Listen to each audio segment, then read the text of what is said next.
Good evening, my name is Kacper Paradowski and welcome to Poland Daily News. The Supreme Court passed a resolution yesterday calling into question the election of judges by the President on the recommendation of the National Council of the Judiciary. According to some lawyers, as well as politicians of the ruling camp, this move places the Supreme Court above the Constitution.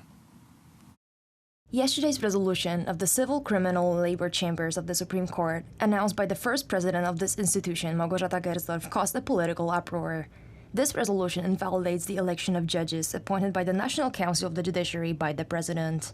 The Supreme Court Disciplinary Board issued a statement today in which it emphasizes that despite this resolution, its judges will continue to rule. In his statement towards the resolution of the Supreme Court, Prime Minister Mateusz Morawiecki said that, according to him, this institution falls within his powers of the Constitutional Tribunal. The head of government announced a question to the Constitutional Tribunal regarding the examination of the compliance of the resolution adopted by the Supreme Court with the Constitution. Only the Constitutional Tribunal has the jurisdiction to resolve this competence dispute. This is what the Tribunal was called to do in the Constitution, and this is the first area which clearly shows that the resolution requires verification. I would like to emphasize the seriousness of this case, as the Supreme Court judges assigned themselves the right to legislate, while only the Sejm and Senate have this right in the constitutional order of Poland. Hence my serious doubts about this resolution. Politicians of the ruling camp and the opposition have differing opinions on the matter of the Supreme Court's decision. The only thing both sides agree on is that Poland is currently facing an unprecedented institutional crisis. At the moment, there is a very serious competence dispute between the supreme organs of the state. The authority competent to settle this dispute is the Constitutional Tribunal. It is very good that Prime Minister Morawiecki submitted a request to the Constitutional Tribunal in this case, alongside the request for an accelerated procedure for dealing with this matter. We are dealing with an extremely dangerous situation right now. The resolution of the Supreme Court is an opportunity to end the paralysis of the state, to end chaos in the judiciary system, because the resolution of the Supreme Court organizes the situation. The controversies surrounding the judicial reform are likely to continue, as Brussels have signaled that they will not stand idle.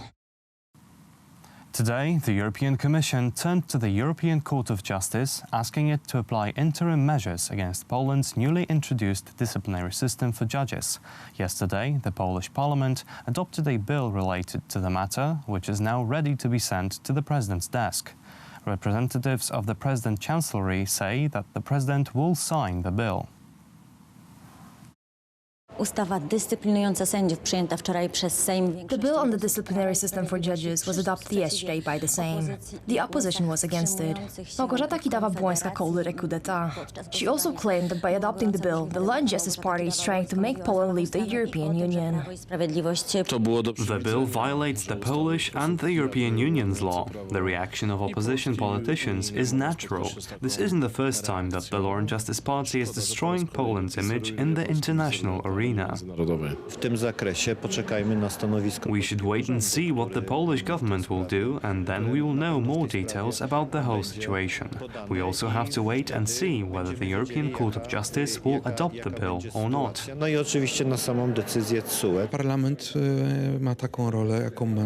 The Parliament's function is to make laws. If Mr. President decides to sign the bill, then the situation will finally be clear. Next week, the Vice President of the European Commission, Vera Jourova, is going to visit Poland to enter into dialogue with the Polish government about this matter. The Polish flag carrier lot has taken over the German charter airline Condor, which is part of the global brand of the recently bankrupt travel agency Thomas Cook.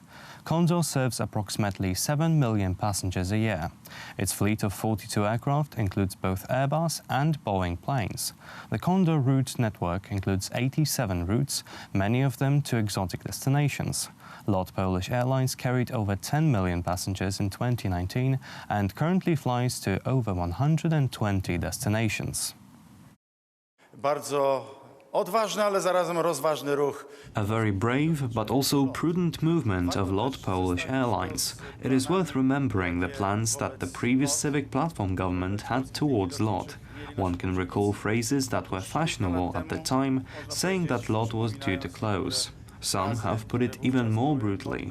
One of our first decisions in power was to keep LOT, give the company a chance, and at this point I would like to thank all the company's employees for having transformed their company in such a great way.